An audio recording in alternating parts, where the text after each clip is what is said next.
Hello guys, welcome back to the channel. आज का topic है एल्गर मोर्टिस। तो let us start the topic. पहले डेफिनेशन पे आते हैं। Algor mortis is cooling of the body after the death of the person.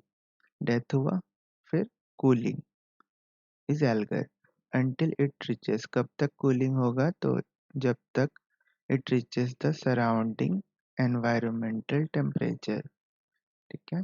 तो जैसा कि हम लोग जानते हैं, टेम्परेचर लाइक कूलिंग जो होता है वो डिपेंड करता है टेम्परेचर ग्रेडियंट पे। मतलब दो सरफेस पे, सरफेस वन और सरफेस टू का टेम्परेचर का डिफरेंस कितना है। जितना ज़्यादा टेम्परेचर डिफरेंस होगा उतना ज़्यादा रेट ऑफ कूलिंग होगा। अब एल्गर मोर्टिस को हम लोग इस ग्राफ पे देखते हैं। तो ये है, टेम्परेचर धीरे धीरे कम हो रहा है until it reaches the Surf, मतलब जो एनवायरमेंटल टेम्परेचर है तब तक वो कूल होगा। ठीक है। तो ये डेफिनेशन होता है। नेक्स्ट हम लोग आते हैं कि ये क्यों होता है, why it happens. So why does Elgar mortis happens? तो आफ्टर द डेथ सबसे पहला चीज क्या हुआ कि मेटाबॉलिज्म स्टॉप हुआ। सेकंड, हीट प्रोडक्शन स्टॉप हो गया, क्योंकि मेटाबॉलिज्म के कारण ही हीट प्रोड्यूस हो रहा था बॉडी में। अब दोनों नहीं हो रहा है। थर्ड, अब क्या होगा? Body loses heat to environment. और ये कब तक होगा? जब दोनों का टेम्परेचर सेम ना हो जाए। नेक्स्ट है हीट लॉस। कौन कौन सा मेथड से होता है? तो सबसे पहला है रेडिएशन। ये हम लोग 12th 11th 12th में भी आप लोग पढ़े होंगे। फर्स्ट है रेडिएशन, सेकंड है कंडक्शन, थर्ड आता है कन्वेक्शन एंड फोर्थ है इवेपोरेशन। तो radiation, conduction, convection and evaporation, ये चारों अ, जो मेथड्स है, इसके चलते ही हीट लॉस हो रहा है एंड एल्गर मोर्टिस का प्रोसेस हो रहा है। अब आते हैं नॉर्मल बॉडी टेम्परेचर पे। तो average body temperature 37 degree Celsius है, जैसे हम लोग इस ग्राफ पे भी देख सकते थे कि यहाँ से स्टार्ट हो रहा है। एक नॉर्मल सिनेरियो में क्या होता है, after the death body gradually cools. ठीक है। इसके बाद आते हैं रेट ऑफ कूलिंग पे। तो रेट ऑफ कूलिंग के लिए हम लोग को क्या क्या, एक्चुअली ये बहुत इंपॉर्टेंट टॉपिक है इसमें, कि पर आवर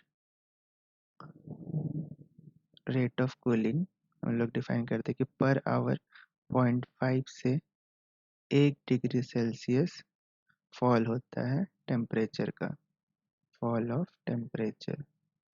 तो यही है rate of cooling, 0.5 to 1 degree Celsius per hour fall of the temperature. अब कुछ कुछ फॉरेंसिक रूल्स है कि फर्स्ट 12 आवर्स 0.5 से 1 डिग्री सेल्सियस का रेट से होगा पर आवर, और उसके बाद क्या होगा, थोड़ा स्लो हो जाएगा, फिर धीरे धीरे वो चेंज होना, मतलब लॉस होना धीरे धीरे ख़त्म होता जाएगा। तो फर्स्ट 12 आवर पे 0.5 to 1 degree Celsius per hour का स्पीड से हुआ, फिर धीरे धीरे वो कम होता जाएगा। ये है रेट ऑफ कूलिंग। फिर आते हैं क्या क्या फैक्टर अफेक्ट करता है एल्गर मोर्टिस। ये शॉर्ट नोट्स भी आते हैं, तो ये याद रखना है। पहला है एनवायरनमेंट, कि जो हम लोग स्टार्टिंग में डिस्कस किए कि रेट ऑफ कूलिंग किस पे डिपेंड करता है। तो दो सरफेस का टेम्परेचर डिफरेंस में, टेम्परेचर डिफरेंस में। तो अगर कोल्ड सराउंडिंग है तो जल्दी कूलिंग होगा, वार्म सराउंडिंग है तो थोड़ा स्लो होगा, स्लोअर कूलिंग। सेकंड है बॉडी का बिल्ड पे, थिन बॉडी है अगर तो जल्दी कूल होगा, वो हीट अपना लॉस जो है वो जल्दी जल्दी करेगा। ओबीज बॉडी है तो थोड़ा रिटेन करके रखेगा अपना हीट को एंड इट कूल्स स्लोअर। फिर आता है क्लोथिंग पे, अगर ज़्यादा कपड़ा पहना हुआ है तो स्लोअर कूलिंग होगा। एयर मूवमेंट पे, विंड है तो जल्दी कूलिंग करेगा। कॉज ऑफ डेथ पे, अगर फीवर और सेप्सिस है तो ऑलरेडी उसका जो इनिशियल टेम्परेचर है, क्योंकि हम लोग जो स्टार्ट करते हैं ये 37 डिग्री सेल्सियस से कर रहे थे ना, लेकिन अगर सेप्सिस या फीवर है उस पेशेंट को तो हाइयर इनिशियल टेम्परेचर प्रेजेंट होगा मोर देन 37, तो obviously it will affect the Elgar mortis. ठीक है, फिर आते हैं टेम्परेचर को मेज़र कैसे करते हैं। एक कैडेवर हो गया, इस पे हम लोग कैसे मेज़र करेंगे, तो सबसे बेस्ट मेथड होता है रेक्टल, या मोस्ट कॉमनली कह सकते हैं रेक्टल टेम्परेचर। कितना इंसर्ट करते हैं तो 8 टू 10 सेंटीमीटर तक। ये भी एमसीक्यू में एक दो बार मैंने देखा है, तो इसको याद रखना है 8 टू 10 सेंटीमीटर हम लोग रेक्टल टेम्परेचर लेते हैं। अलग अलग और भी कुछ साइट्स है जैसे जो हम लोग को फैमिलियर होना है कि ये सब भी होता है, तो एक लीवर टेम्परेचर भी नापते हैं और एक ईयर कैनल, ये दोनों भी इम्पॉर्टेंट है टू मेजर द टेम्परेचर। क्या क्या पढ़े, rectal temperature, liver temperature, ear canal temperature. अब आते हैं लास्ट टॉपिक पे कि फॉरेंसिक इम्पोर्टेंस क्या है। तो इससे हम लोग एस्टिमेट करते हैं, टू एस्टिमेट पोस्टमार्टम इंटरवल, इसको हम लोग पीएमआई लिख सकते हैं, पोस्टमार्टम इंटरवल। ये हो गया इसका फॉरेंसिक इम्पोर्टेंस।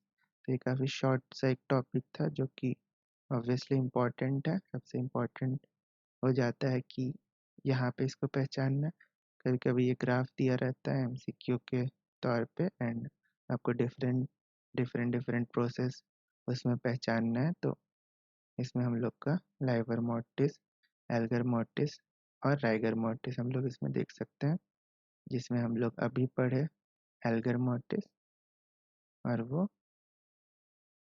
इस कर्व रिप्रेजेंट कर रहा है।